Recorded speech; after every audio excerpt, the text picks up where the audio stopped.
Welcome to the Numbered One podcast. My name is Amy, and this is my friend Megan. Hello. We are excited to do a podcast here and talk about our experience as type 1 diabetics for, I guess, over 30 years, over 40. Yeah. So again, my name is Amy. I have had type 1 diabetes for 33 years. I have... I don't know if that's a proud thing to say, but I've had it for 33 years roughly. For work, I am a real estate broker and I'm a mentor and a coach. I live in Richfield, Minnesota, not too far from Megan.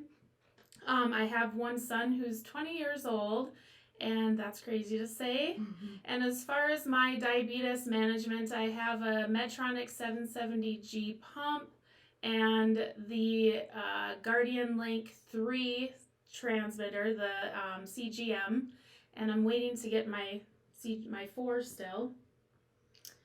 Anyway, we'll talk about that later. So that's me. And Megan, if you want to introduce yourself. Yeah, my name is Megan. I have been a type 1 diabetic since I was 4 years old. So I'll age myself when I say I've been diabetic for 42 years. I don't remember life without it, but anyway, we'll get into that too. For work, I manage a team of fraud investigators. I live in Richfield, Minnesota, so same as Amy, and not too far down the street. I am married. I have 2 children. My oldest is 21 and my youngest is 17. And both of them are off living their lives, so that's great. They are. Yep. For my management, I use an Omnipod 5, the tubeless pump, and then I have the Dexcom G6 for a CGM for my glucose monitoring. And you've been happy with them, right? I have been happy with both of them, yeah. And you just got the upgrade too not too long ago. Yeah, to the 5, Omnipod 5. Oh, no, it's like my eyes probably look like I'm rolling the back of my head. Because I'm thinking, it's been 2 years maybe on the 5, with the 5. Time goes by way too fast. It does. I do like the automated system, and I don't have to have 2 different bolus platforms or basal platforms or whatever, so. I do too. Yeah. The whole loop. The loop is fun. The loop is fun. Sometimes it feels like a roller coaster still, but yeah, it's does. good. It does, but they're improving it year by year. I mean, I'm excited to get this update to the 780G. So basically, it's the same pump, but it's a technology update, and I've heard really good things about it. So I'm excited because I'm not a super fan of the Guardian Link 3 sensor. It can be off by quite a lot throughout the week. Yeah, that's unfortunate. And I have to calibrate 2 to 3 times a day. Mm-hmm. So the new one I heard, it's maybe once a day calibration, if even that. Oh, that's good. How often do you calibrate? I don't have to calibrate at all. Okay, with the Dexcom, there's no calibration needed. It's wonderful. There used to be. Mm-hmm. So the technology, as we all move on, all of the systems get better. There's less and less to have to manage electronically. So it's fabulous. It is fabulous. Yeah, even Absolutely. just having the technology. If you have a smartwatch, you can look at your watch and see what your blood sugar is. So yeah, we'll chat about all of that in a little bit here. But let's do a little check-in on what our blood sugar is at the moment. Mine is always perfect. Just kidding. Just kidding. Mine is 206. I mean, it is perfect always, like Amy's. Mine says 150. That literally is perfect. See, she is perfect. Her numbers are always good, I swear. No, well, as you can see, I can see my graph that's the 24 hours. So it's up and down. But it's mainly in range, though, right? It's mainly in range. Yeah. Mostly. Here's the gray graph. box. I've been in range 47% of the time. But I did change my my sensor. You see where the white line stopped there and then it started? So I changed my sensor yesterday, and after that it's always just kind of stubborn for a while. I have to I think I've calibrated, let's see, 1, 2, 3, 4, 5, 6, 7 times since I changed my sensor. Oh, that seems like a lot. It is a lot. But I have to, otherwise it's off by a lot. I mean, though, in the grand scheme of things, it takes probably like 2 seconds and you move on and it's whatever. But overall, it's okay. Yeah. It's okay. So today we're going to discuss what us ODs, us old diabetics, have learned in the last 30 plus years of having type 1 diabetes as far as managing this disease 24/7, 365. There's literally no days off. And what we're still working on and what advice we want to give to newly diagnosed diabetics or others kind of in our same boat who are maybe looking for, just a little bit of a motivational speech or a little pick me up or something, we all know someone with diabetes. Unfortunately, recently I heard that 1 out of 2, half Americans basically, half of us Americans are either diabetic or pre-diabetic. Have you heard that update? Nope, I haven't heard the update. And there's 2 of us in the same room, so we're 100% in here. We're 100% in here. But yeah, I just heard that it was on a documentary, so I'm not a fact checker. But I had heard previous to that it was 1 out of 3 1 out of 3 Americans were either diabetic or pre-diabetic, but now they've upped it to half of Americans are diabetic or pre-diabetic. Okay. So that's... But that includes type 1 and type 2? That includes type 1, type 2, prenatal, okay. Everything. Everything, pre-diabetic, yep. All of it. So 1.5, there's a 1.5 now. Soon they're probably going to have type 10, I don't know. The unfortunate thing a lot of us, especially us type 1 diabetics, talk about is type 1 is not the same as type 2. And yes, they're a similar disease, but they're also very different. So we kind of get categorized as the same disease, and that's okay. Like I said, they're similar, but they're not the same. So that's one thing we want to do is kind of educate others. And I know there's plenty of podcasts and plenty of YouTube videos and everything with people doing the same thing. And I think it's great because we need to just get the word out about how serious this disease is. Yeah. And also what people can do to try to prevent it, especially type 2. Type 1, we're not so lucky. It's you can't prevent it so much, or there's no cure right now. They're working on it from what we've heard. So yep. We'll go with that. One day we're hopeful. Maybe not in our lifetime, but yes. I'm hopeful that one day there will be a cure for this. Yes. When I was diagnosed when I was almost 9, my doctor promised me that there'd be a cure by the time I was 21. And now I'm 42. So he tried. He made me hopeful, and honestly, I think that did help me with my childhood, having it as a child, just being hopeful that one day there would be a cure. So, we just got to keep hopeful. And there are things we can do with our diet and health, to make it, not that it will go away, but to make it be under control and be less of an issue than it is for some people. So that's that. But Megan, what have you learned as far as being a diabetic, and what has worked for you all these years? I feel like I'm honestly constantly learning because there's always new things, but I don't know what I've learned over time. Well, things change. And things have gotten easier, and yet they're still hard at the same time. So it's like diabetes is like every day, like you said, every day is not the same. Yep. We said earlier, it's a roller coaster. It's an up and a down, and I can eat one thing one day and the same thing the next day, and my blood sugar will do something completely different. But what I've learned too overall is to just give myself grace. Yes. Too, in what every day, because like again, it's so different, and I'm like, I ate that yesterday and it did this, and then I ate it today and I did this, and just to do grace, because if I didn't have that, I don't know. I don't know. You have to have grace in life in general. Yes. But when you deal with something like diabetes, when it's like it's sitting on your shoulder all day watching you. And it's like I also think it's like the angels, you see the devil angel and the angel, or the devil, not the angel, but the devil and the angel, and they're like this, and they're like, do it. No, don't do it. Do it. No, don't do it. And it's like that constant pull both ways, and it's like, I just want to be lazy. I want to do nothing. But you are constantly on with this disease. Not just with this, but with this in life in general. But I don't know. I know, and just to even have a day off, we talk about that a lot. Yeah. Like a day off or a week off.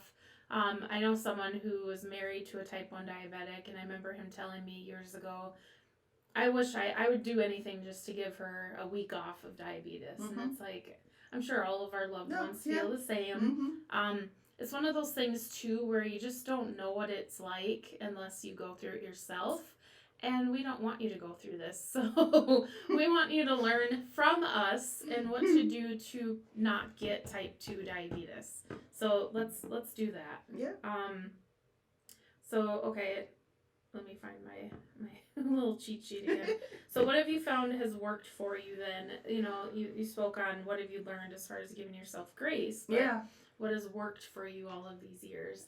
All of these years, I mean, I go back and forth Been a lot between. of years. It's been a lot of years. I mean, I know, like, so when I was diagnosed in the 80s, it was a long time ago and things were so different. So, like, recently, more so learned, you keep doing the same thing. Like, it's kind of nice to have a regimen of times to do certain things. I know when I was a kid, first, and I think I have to still need to get back to some of that. And it's hard because we're so busy and we're doing all these things, but like really needing to eat dinner at a certain time. Because if I don't eat at 6 or 6:30, if I eat dinner at 8, then I need to actually stay awake longer because my blood sugar will do weird things all throughout the night, and then I wake up and I don't feel good.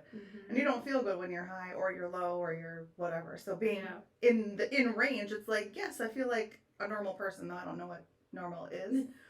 But we're all normal in our own way. We are all normal in our own way, right? But I don't have to do the same things that I did when I was a kid, and there aren't things and foods that are restricted per se. So I like that, because when I was a kid, there was like, you can't have this, and being like told you can't do something and you can't have something doesn't feel good.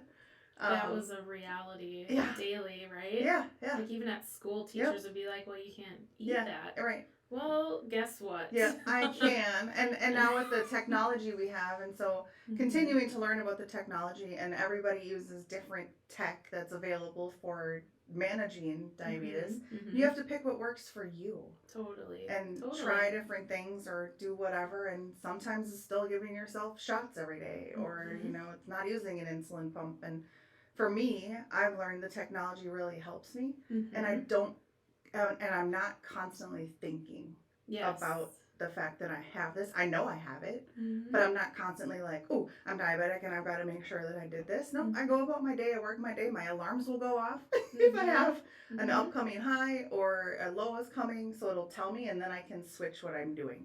I still do occasionally get embarrassed. It's weird when I'm in public and like my alarms are going off.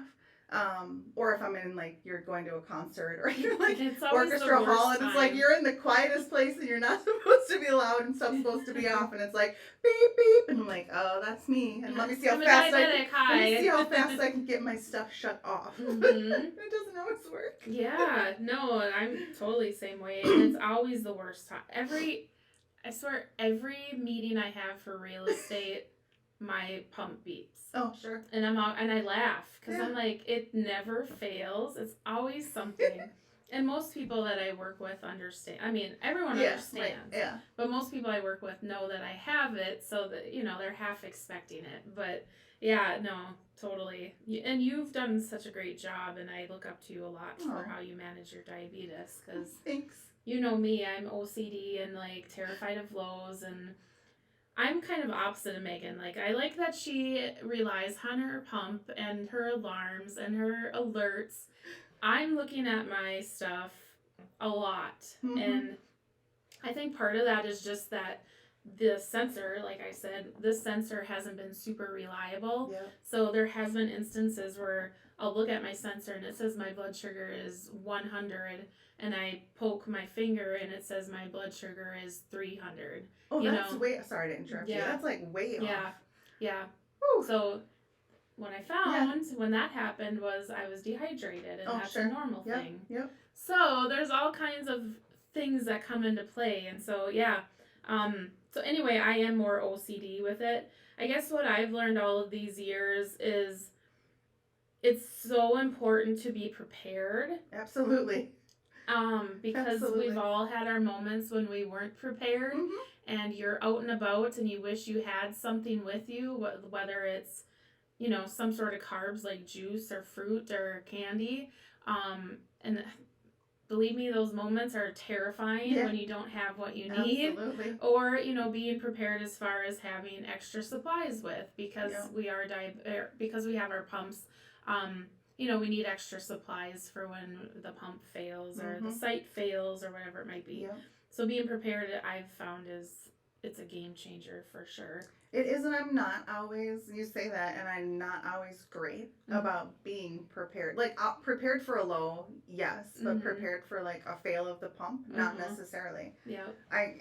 Today, honestly, I don't have anything with me that's extra. So if my pump failed in here, I'd be like, okay, I've got about maybe 30 minutes to an hour, depending on what my blood sugar is, Mm-hmm.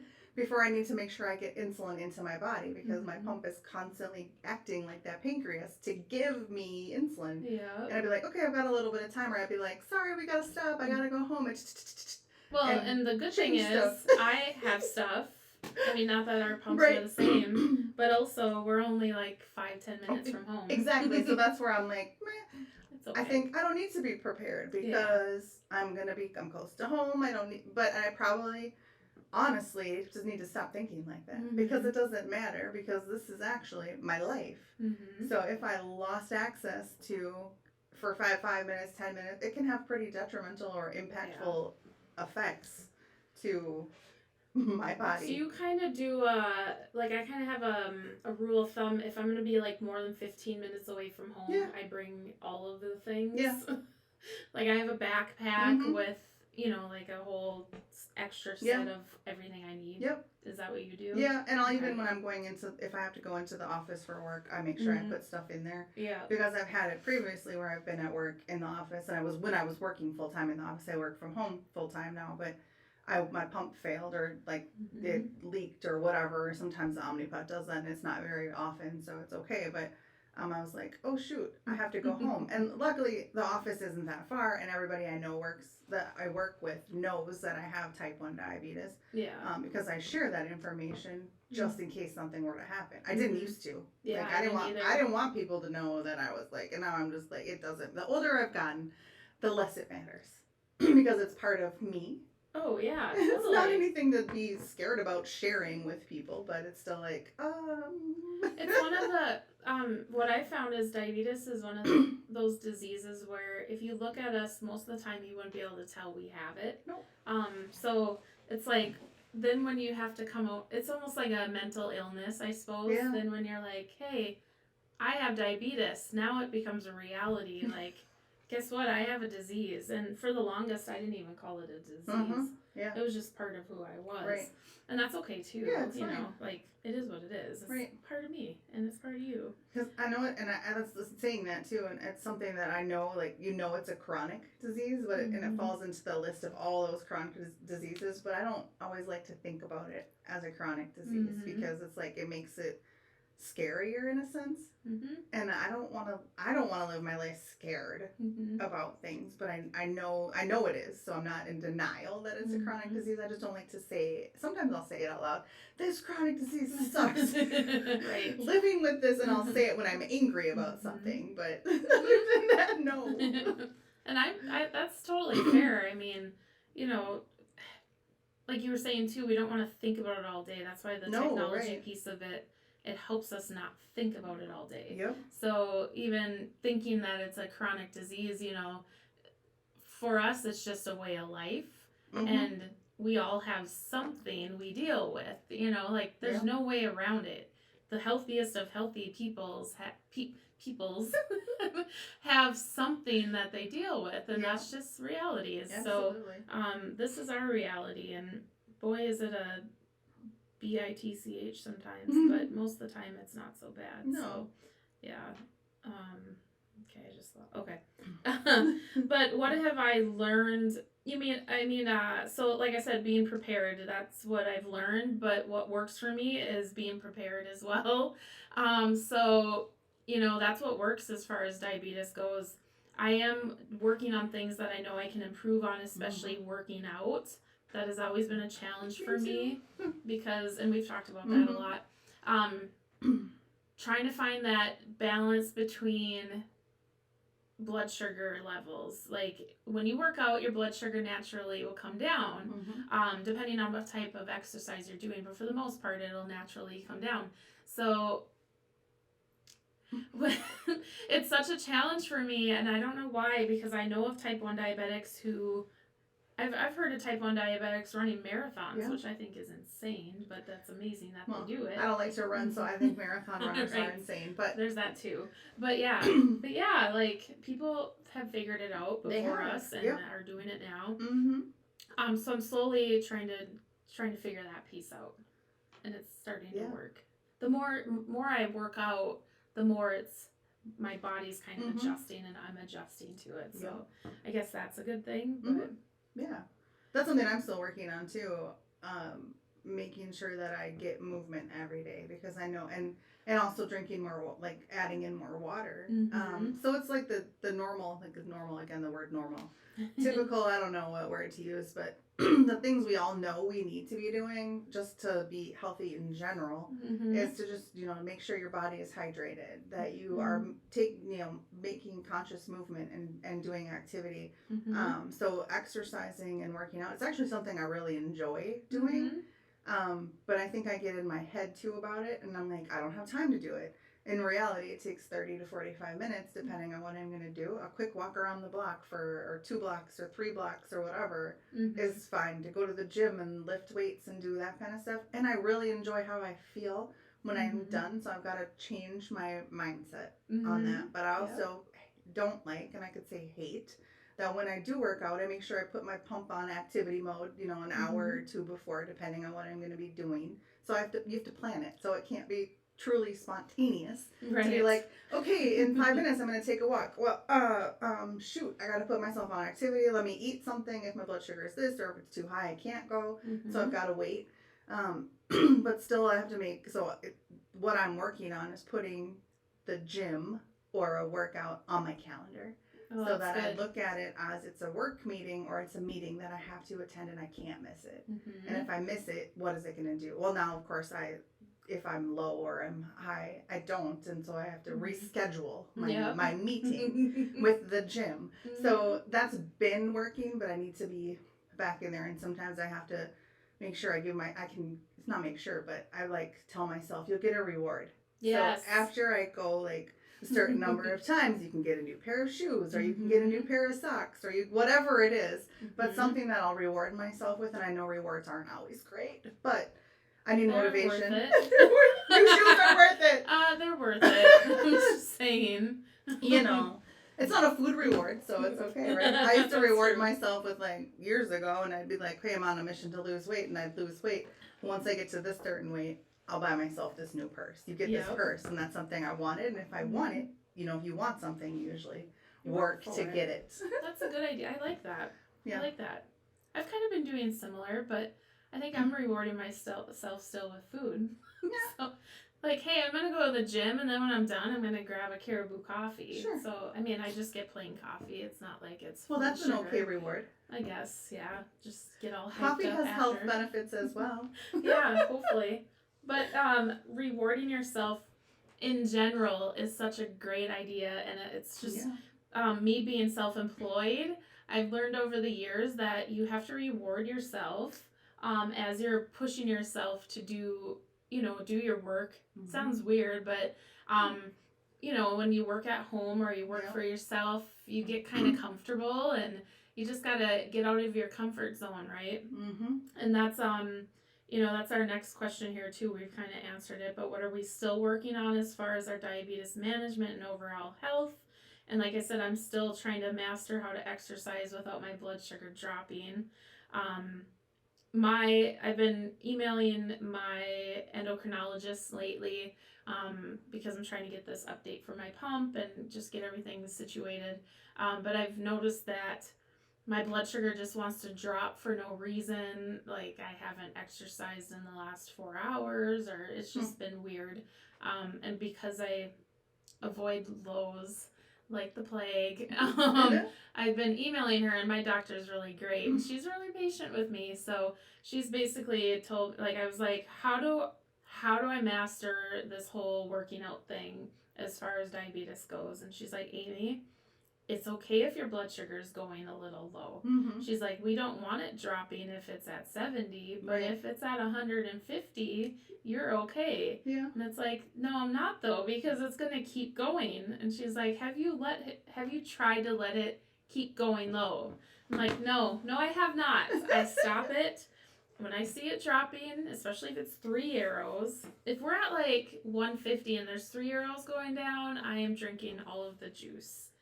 And I don't know Yeah. why, because it could just be that my sensor's catching up to what my actual blood sugar is, because it is like 10 to 15 minutes behind. So that's, if anything, that's what I'm still working on, is just trying to trust my body and trust my pump, and know that it's not ever going to be perfect, but I I've made it this long. You've made it this long. Yeah. You know, we've done a pretty good job, I'd say. As far as my overall health, I don't have really any side effects from diabetes. Um, my toes are numb more than I would like them to be, but they're still there and they're still working, and they're not like, I don't have neuropathy where I'm in pain or anything. So I think that's my only, thankfully, knock on wood, right? Right. So what about you, as far as what are you hoping to keep improving on? I think you kind of just answered that. Well, a little bit. I mean, still working on making sure that I'm getting to the gym and getting that exercise in so that I can lose. I say I lose weight, but like, and then people ask you, why do you want to lose weight? And I say, I want to lose weight because I want to be healthy. So it's not that I think I look bad, or it's that I'm overweight or whatever, which I am compared to your like BMI, which BMI is, well, that's a whole nother conversation because there will roll eyes about that one, but because it doesn't take into account how much muscle mass you have. Anyway, whatever. But so trying to do that, I've been good about getting in more water and doing those kind of things, and it just becomes routine. So it's more for me, what I'm still working on is getting like just and balanced meals too. So it seems like there's so much because you're always constantly working on stuff, but when you're doing too many things at one time, it's like nothing's gonna stick. Yeah. So I'm really focused on right? Absolutely, that's life. I'm making sure that I get my exercises and my movement in. The multiple times a week, and yes, I take a day off or two. Good. So you have to. Yeah. It's okay. And it's so important though, like, just as far as insulin resistance, when you live a sedentary life, you are creating the most insulin resistance. So walking is literally one of the best ways to lower insulin resistance. I actually saw something this morning. Again, it's not fact checked, but I saw it on an Instagram post, I believe, but it said something like walking can reduce insulin resistance by 40%. Oh, sure. And I don't know if that's true, but I can look see it up where later, or not. Just teasing. I can see where it probably is about. I mean, that makes sense, and that's how important our bodies. We weren't created to sit and to lay around and to not be active. Our bodies, literally, the structure of our whole body is to be standing and walking and moving. So it just makes sense that we need to get up off our butts and get going. And of course, there's reasons why some people can't, but if you're able to, you get to. And that's one thing that I'm improving on too, is not to say that I have to go work out, I have to go for a walk, I have to do this. No, it's I get to. I still have both my feet and both of my legs, and so I get to use them. And it's kind of a refreshing way to think about things, and definitely keeping a positive mind too is another thing I'm working on. So okay, that's good. Hopefully you guys are learning lots. Just kidding. But before we end our podcast today, we're going to discuss about our highs and lows, or our positives and negatives in our lives at the moment. But to expand on that, what was the scariest diabetic moment that you've experienced since being diagnosed? And what has diabetes done for you in a positive way? Sure. My scariest moment? There's been a few instances where I've been extremely low and haven't been able to. I was in college for one of them and actually ended up going to the hospital. I don't remember anything prior to waking up in the hospital. Oh my gosh. So I was that low. not sure how it happened. Not so I can't even tell you like how anything happened because I know I was with my friends, and the next thing I knew, I was in a hospital bed waking up, and they were like, "Oh, we almost lost you." Oh my gosh. So That's I'm scary. actually really glad that I'm still here. Yeah. And I should take more advantage of the fact that I am here and I have a great life Mhm. and whatever. So that was very scary. So Mhm. I'm like Amy, and I don't like nobody likes lows, but Mhm. to try to avoid them as much as possible, yes, for Mhm. sure. So that was very very scary. Yeah. I mean, you wake up in a hospital Yeah. and it's not because you were drunk or on drugs. Well, you're No. on insulin. Insulin. But yeah, I mean, Yeah. that's terrifying. Yep. And when I was first diagnosed, when my pancreas was still cutting in and out there for a while, in elementary school, I woke up in the nurse's office a couple Mm-hmm. times. Yeah. Like, oh, hey, what am I doing here? I don't remember walking here. Oh, you Mm-hmm. didn't because you were passed out. So, Yeah, that's and scary. then my classmates had to see me like that. And Mm-hmm. yeah. And okay, so what has a positive thing been Oh yeah, then? you asked me what's positive. I think it's there's a lot of I mean, there's a lot of positives to Mm-hmm. it. I think there's also so what it's brought recently too is this new community of women that I've Mm-hmm. met on in a Facebook group in Minnesota that Amy's recently joined and has come to one of our meetups that we have Yeah. monthly. And it's nice to be in a group of women, and I mean it could be men too, but this is just a women's group, and where we don't have to explain what we're going through. We don't have to Mm-hmm. explain what I'm doing or how we're going to do it because we all know. And so we are all just talking about advice and like just talking about life and like here's how I live with it and here's how they live with it. And it's been Mm-hmm. great actually. So that's a positive right now. Definitely. And I'm very thankful you introduced me to that You're group because welcome. the one meeting I made it to, we basically talked about what we're talking about Yeah. today. Like what has diabetes done for you? What pump are you on? Mm-hmm. Why are you on that crappy pump? Why are you on what do you like about that pump? You know, like Everybody it's has their feelings about what the yeah. pumps and if they're good or bad. And that it comes from actual real life experiences, I guess. But Mm-hmm. no, that group has been great, and I'm excited to go to more meetings. I Mm-hmm. know they just had one They did. last week, I think. Yeah, I didn't make it to that one Yeah, either. it But was up north, mm-hmm. northern suburbs. Yep. But yeah, and that brings up a good point. Like Facebook for sure. There's the Meetup app, but Facebook for sure has so many wonderful communities. Mm-hmm. So whatever you're dealing with, if you feel like you're alone, you're not. No. I can guarantee there's at least one other person going through it, if Absolutely. not 5 million. Uh-huh. So Right. so yes, find a group, find people close to you. Um, I'll talk about that in a little bit, but being a part of a community, whatever that community is really the key to our overall health and long Mm-hmm. term success in life. You know, Yeah. like we need to find our communities, and I'm thankful. You know, as far as Richfield goes, I found my little basketball community. That's how Megan and Yeah. I know each other. Yeah. So a lot of us basketball parents became really good friends over the years. Mm-hmm. And then you know, being diabetic, there's diabetic communities and I have all kinds of communities around me. It's Mm-hmm. just it doesn't have to be just a community that you live in, you know. No, absolutely not. But also, you should also want to be a part of your community that you live in too, and get to know your neighbors and treat everyone with love and respect, I guess. Yeah. So okay, so my scariest moment, I've had a couple. We shouldn't laugh, but yeah, no, it's easy to laugh about now. But my scariest moment would be the time that I accidentally took 52 units of my short acting insulin instead of my long acting. Before I had my pump, I was doing the um, this was before the syringes or the vials. No, the pens. So I was using the vials and syringes, and once a day in the evenings, I would take 52 units of the long acting insulin.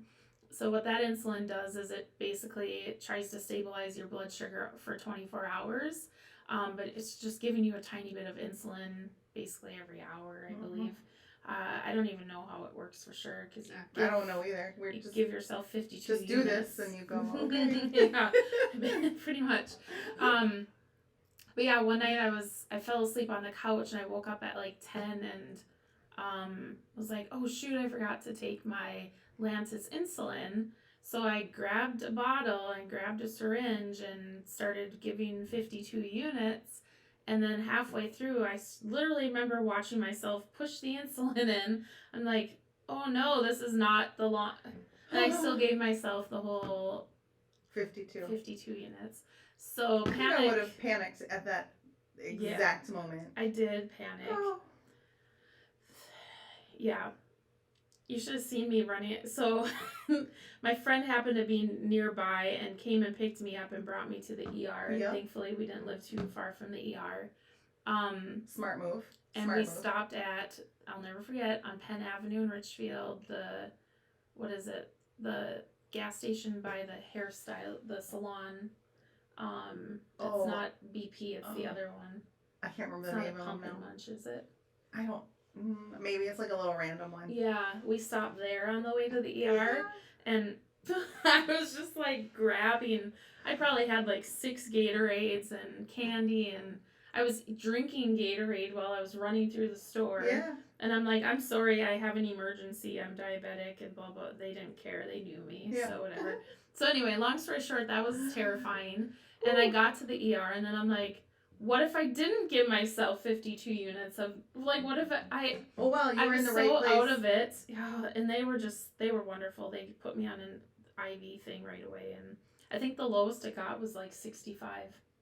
Which isn't bad for having 52. It's not even funny, but like 52 units. I think about that every once in a while too when you're, like, the pump has safe fails, so like you can't do that, but like, what if I accidentally gave myself, like you did? Mm-hmm. What if I did that instead, or I gave myself too much? And I know I did that once a little bit. Like you plan out your meals and you're like, okay, I'm gonna eat this much, and you put that amount of carbs in, and then your pump gives you your insulin, then you end up not eating it, and you're like, oh shoot, I overdid it. Okay, well, I'll just watch it and see where we go. But that's what you have done is scary, and you're not the only one that's done it. So yeah, after that I worked with my doctor, and we figured out that maybe it would be best for me to take one shot in the evening and one in the morning as far as my Lantus goes. Break it up. Because I didn't care how many shots I needed to take at that point. I just didn't want to deal with that again. Right. So I'm like, okay, if I have to take 26 units at once, that's cool. And then I also started, or I don't know why that night. I was half awake, but I had left my Lantus in the fridge, so I knew, like, I had literally had to get up and go to the fridge to get the insulin to take it, because it should be in the fridge anyway, but that's another whatever. So that was definitely my scariest.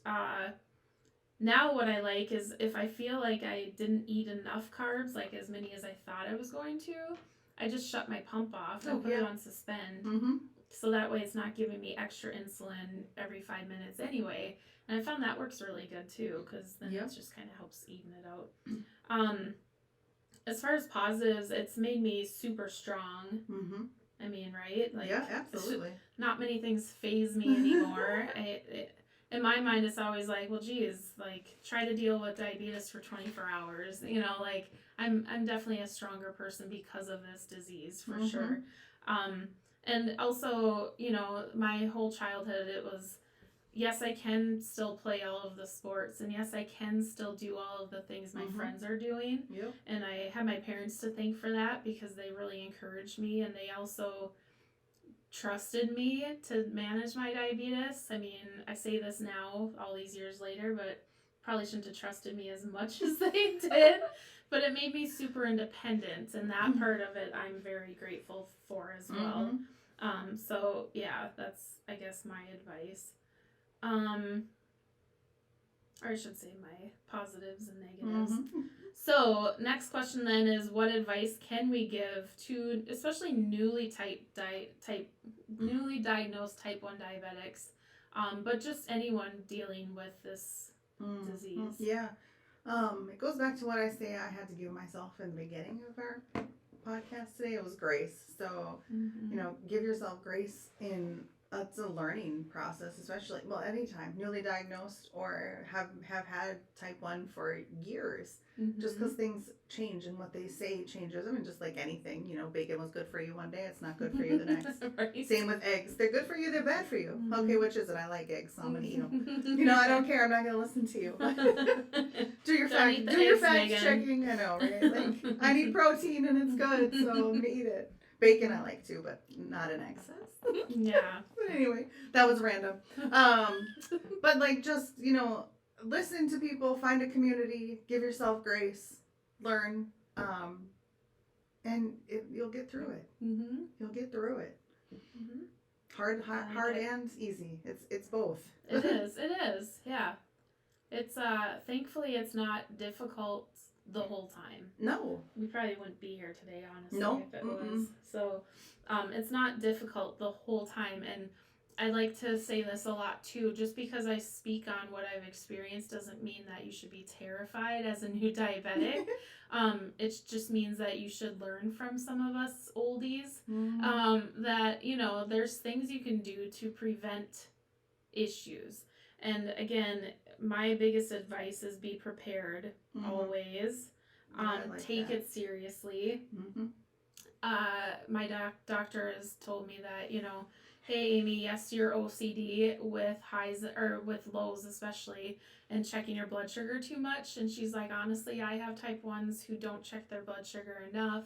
They're maybe checking it once a day, if even that, and that's scary too. Mm-hmm. So take it seriously, but also live with grace, like Megan said.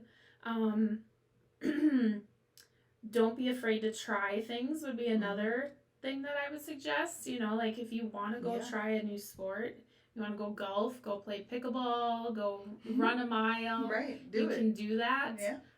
Like what I'm doing right now with working out is I'm tracking what is my blood sugar before I work out, what did I eat. I'm just tracking everything. How long did I work out? What activity level was I at?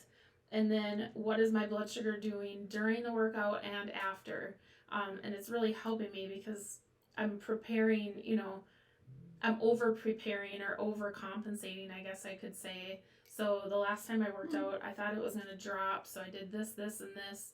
It never got below 180. So it was fine. Like it worked. But I also could have let it come down a little bit more. So, and with saying that though, there's never 2 days that are going to be the same. Absolutely not. So you can try to have a good game plan, but I like that what you just said about tracking, because it's helpful to have stuff like physically written down, or even in our phones and our technology we can do notes and things. But and I'm not good about that. I mean, and I have an app that I can track like the calories I'm eating, because I know like that, and I've talked with my doctor, so I'm working with my doctor about how many calories I should eat if I'm working out and if I'm not working out, in order to help with that losing of weight. Yes. I've been bad about tracking that, so I need to get back to it. It's easy and it needs to become a habit again. But you say like tracking your exercise, and I'm like, I could treat myself to a new little notebook. Yes. Talking about like my rewards, because that's motivating, and I Yeah. probably have notebooks at home. I could find one, but like it's been good to have it written down somewhere. Oh, for sure.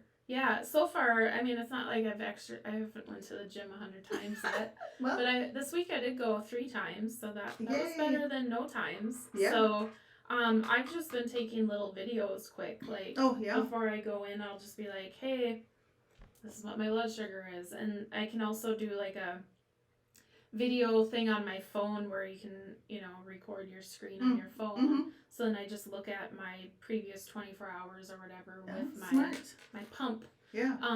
So that's what I've been doing. So I probably will try to put it into a spreadsheet here soon, because I like spreadsheets and numbers. That's why I'm the numbered one. But but anyway, so that's good. I think that's all the advice. Do you have any other advice?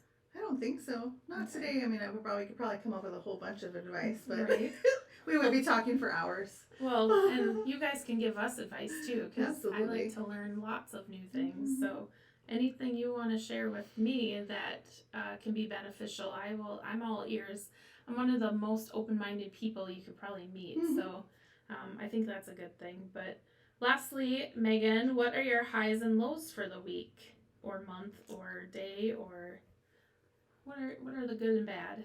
For this past week, well, we'll go for like the month of February just ended. It seemed like it was very short, and even though we had one extra day, happy leap year, everyone. I forgot it was leap year. Actually, I was like, wait, why is it not the 29 first? days in February. So the babies that are born on the 29th only have a birthday every 4 years, not 4 days. That would be crazy. But no, a high. So like personally high with like my family. My youngest son signed a national letter of intent to play Division II football in the fall, which was his goal. So it's nice to see your children and family and your friends even meet their goals that they're attempting to. So that's been his goal for a while. So I'm very happy and excited for him. My oldest is almost done with barber school. Oh, that's so cool. So that's really exciting for them for that. Although I worked too much this week, like honestly, and even just this week, like I worked too many hours. Yeah. So like that has to be then. no, it's not, and that that's also a has low. to be that's a low. It has to be a balance too for like work, and even with the diabetes, like you have to take breaks and do like working. It can be so stressful that impacts your blood sugars as well. But so yeah, working too many hours, but that's on me. Yeah. Sometimes you gotta do it, but it's fine. And make sure you take time for you. Absolutely, absolutely. Well, that's exciting with Malcolm. Yeah, it's and so Malachi. Exciting. I just saw Malachi the other day, and his hair looked great. So he must be learning lots. He must be. He is learning a lot. He loves it, so it's very exciting. Good. I don't remember where I saw it. Was he at the Richfield? No, I don't think he was at the Basilian. I don't know. I don't remember a lot sometimes. Okay, well, my highs and lows, let's see. My high would be that I worked out a few times. Yeah, that's a good high. So, pat on the back. So, that's my high for this week. My low is, unfortunately, I had an aunt that passed away on Wednesday. She was only 65, and she had a long battle with bladder failure, kidneys. Both her kidneys failed. She ended up with cancer in the bladder kidney area, and it was just a long fight. But she was only 65, so it's very sad. Miss her already. So that's definitely my low.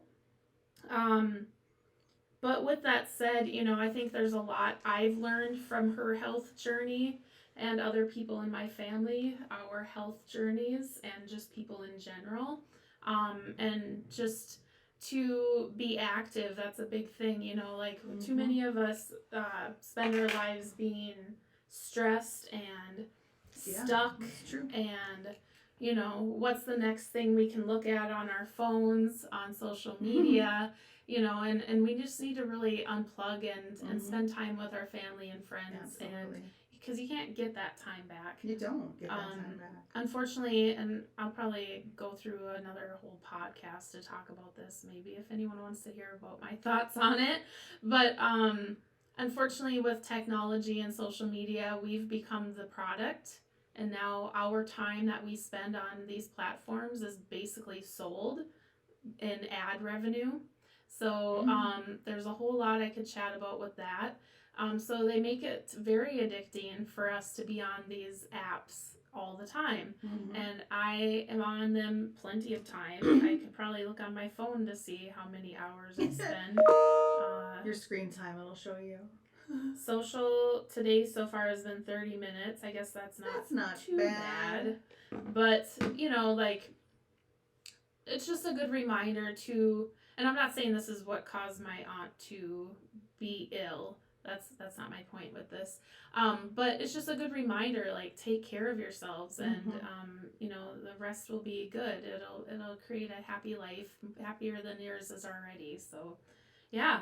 Anything else you want to add? I don't think so.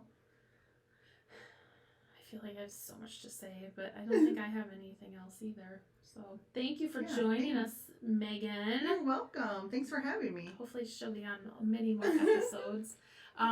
Because, like I said, we have a lot to chat about, and we like to have fun. We do. And we have a Minnesota accent, so if you like that too, you can we sure do. Tune in again. But yeah, thanks for watching, guys. Have a good day. Thanks.